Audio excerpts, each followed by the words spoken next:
Over the past few years, you've seen me review a lot of Bigfoot movies. And I mean a lot. I'm almost up to 100 total reviews on my channel, and about half of them are just for Bigfoot. So, 50? When I first started this, I didn't think there was maybe over 10, but here we are, and I haven't even scratched the surface. I'm finding new ones just about every week. Most of them are pretty bad, but some of them are fun to watch. My usual is to do this. Now, some movies I do find online, like from Tubi and stuff like that. Some of the ones that are just out of print and you can't find anymore, but I like to have the hard copies of DVDs. So what I usually do is I'll go to local thrift stores and pawn shops and see if they've gotten anything in over the last couple weeks. Anything Bigfoot I buy at sight unseen, but most creature features I get there too. I'll bring it home, do my review. After a couple weeks, I don't need it anymore, so I'll take it back and get more movies. I've decided to keep a couple of them though, just for fun I suppose. First one here is The Man Who Shot Hitler and then The Bigfoot. I mean, come on, I bought this for the title alone. I just had to see it. It stars Sam Elliott, and it's really a story about aging. Starts out as a young man, he kills Hitler, and then as an old man, he kills Bigfoot. Not a bad movie. I think a lot of people were pretty hard on it, but I enjoyed it. I've noticed that overall, I'm a little bit more positive when it comes to a movie. I can't say there's ever been a movie that I've turned off in the middle of. There's been plenty I've wanted to, but usually I struggle through it. So in general, my reviews are relatively positive, and I give them the benefit of the doubt. One thing that I kind of think I was a little too harsh on is Sasquatch hunters. Now, for a Bigfoot movie, it's okay. It's got everything, you know, the Bigfoots rip people open, and but it's just the CGI. And we went over that in the review. That's what really killed it for this movie, but maybe I was a little too hard on it. I'll go back and watch it again, but we'll wait a little bit. This is a horror collection extravaganza, and this has 6 terrifying movies. Created to Kill, The Hooker Cult of Murders, haven't seen that one yet. Sister Sister, Shadow Play, but really the main thing is Night of the Demon. This was the only way I could find this in DVD form, and I mean, it's worth it. I don't know how much I paid for this. I know this was a eBay find, but totally worth it. If you haven't seen the review of Night of the Demon, you have to. I've never seen a more angry Bigfoot, and of course I just knew I wanted to talk about it. Another one I have here is Boggy Creek. I'm going to work on a video about all the different movies called Boggy Creek. This is Boggy Creek from 2010, and it's probably the worst one. It blends in with all other Bigfoot movies. But of course there's The Legend of Boggy Creek. Then there's actually a sequel to that movie, The Legend of Boggy Creek, The Legend Continues. And then there's a Boggy Creek 2 that came out in between. It gets really confusing. And I'm trying to get caught up and watch them all before I do some kind of video about them all. So look forward to that. Another one I have is Sasquatch Horror. Now this is a pretty good one. It's got 3 Bigfoot movies exclusively on it. Sasquatch, Legend of Bigfoot, Snow Creature, and Snow Beast. I do remember, I think it was Snow Creature that I saw on TV first. Then I saw this movie pack, and decided to pick it up, and I watched a lot of those. They're okay, what you would expect. And another Bigfoot movie that's got 4 blood-freezing features is Bigfoot Terror. And this is the one that has Shriek of the Mutilated on it, which again I was pretty positive on, and I've come to find that the community liked it as well.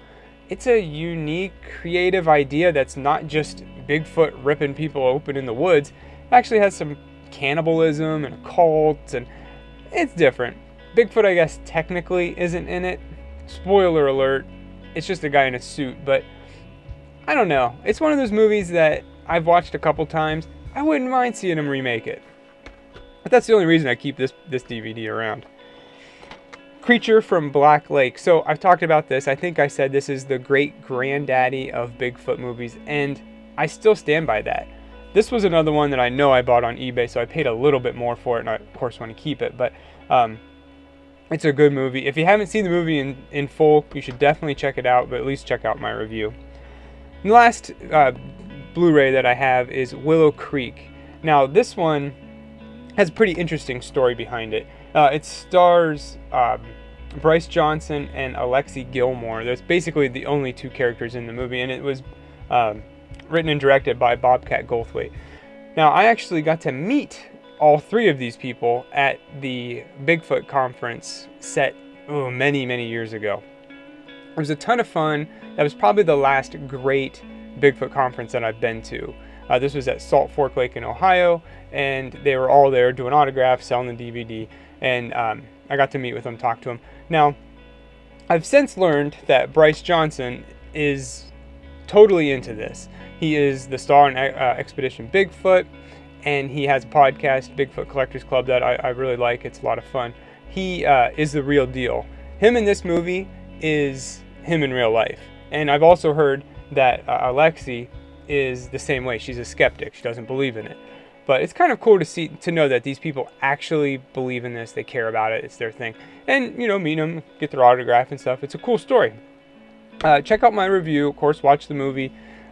You either like it or you don't. It's found footage style, but it's a fun movie. Check it out. I enjoyed it. Also, at that very same conference, I got to meet one of the biggest Bigfoot legend that there is, and that would be Bob Gimlin. He was there giving autographs, talking to people, and you've probably heard stories about him. He's, of course, if you don't know, the Patterson-Gimlin footage, that's Gimlin. That's who that is. He shot the famous footage you see in this picture here. We've all seen it. It's probably the first thing we've ever seen in our introduction to Bigfoot. That is, Patterson-Gimlin. That's the half of it. And you probably heard he's a real nice cowboy kind of guy. And that's the impression I got from him, too. He stood there, talked to you for a few minutes, even though the line was really long with fans and stuff, and actually gave you the time of day. So it was kind of nice to talk to him and see him. And, of course, get his autograph. When are you going to get to meet the most famous Bigfoot picture, the guy who took it? So gotta do that.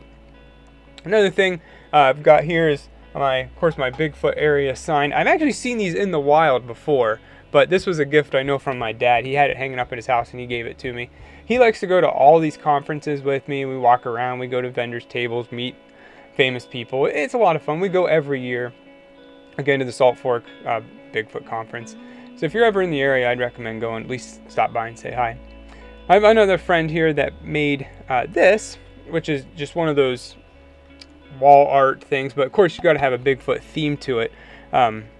Be brave. This is actually for my son, who at the time was just a baby, and we hung it up in his room because, well, you have to have something Bigfoot in my kid's room. We put it up there, and it's in there ever since. Another thing that I made for him was this Bigfoot clock. Now, I remember seeing something like this online and thinking, oh, I could make that. So that's what I did. I took a piece of plywood, drew it out, and just used a little saw and cut it out. Now, you might be saying, oh, I made this for my son, and it hung in his room for several years, but it's got a nice little pink bow. Well, when I had my daughter, I decided I got to spruce it up a little bit. So I made Bigfoot into a female and gave her a little pink bow. But this is something I hope that either one of them keep for a real long time. It wasn't hard to make, honestly. Just cut it out, paint some numbers on, and I took an old clock, put the clock hands in. So if you're ever feeling like you want to do a little Bigfoot project, I recommend doing something like that. It's pretty fun, and it's something I hope they'll think of me for a long time. Another thing that I like to make, I don't want to say handy, I'd say more cheap. I don't like to buy things. So one thing I bought was a 3D printer so I could make little trinkets like this. This is a smaller Bigfoot model that I found online, but it's the same walk, the same gait that you see pretty much in this photo of Patty here. I've printed these out larger and bigger. I've printed them out to about this big and given them away to people. And they're definitely little cool things. You'll mostly see it holding up my DVDs here as a bookend. It's really light. It doesn't really hold anything very well, but it looks pretty cool. Another thing I have here is I've amassed a few Bigfoot books. Now, I could add to this collection and have, there's tons of good Bigfoot books out there, and a lot of good research, a lot of good fiction and nonfiction alike. But I have some of them here to look at sometimes. This first one is The Wild Man by Brian Gatto. Now, if you don't know him, he's the horror show host. He's been a big supporter of the channel, and I like his stuff. If you haven't seen his stuff, he does a lot of the same style of movies that I do, so definitely check him out. He's also a writer, and he wrote The Wild Man, as well as several other books. So I'm about halfway through this, and I'm really liking it so far. It's a lot of fun. It's kind of, a car crash happens in this small town, and it seems to be caused by Bigfoot. Bigfoot gets involved, and eventually the town kind of gets whittled down to so many people, and it's kind of a psychological warfare. It's pretty cool. It's pretty interesting. Not something you get in all your Bigfoot stories. So I'd say definitely check this book out.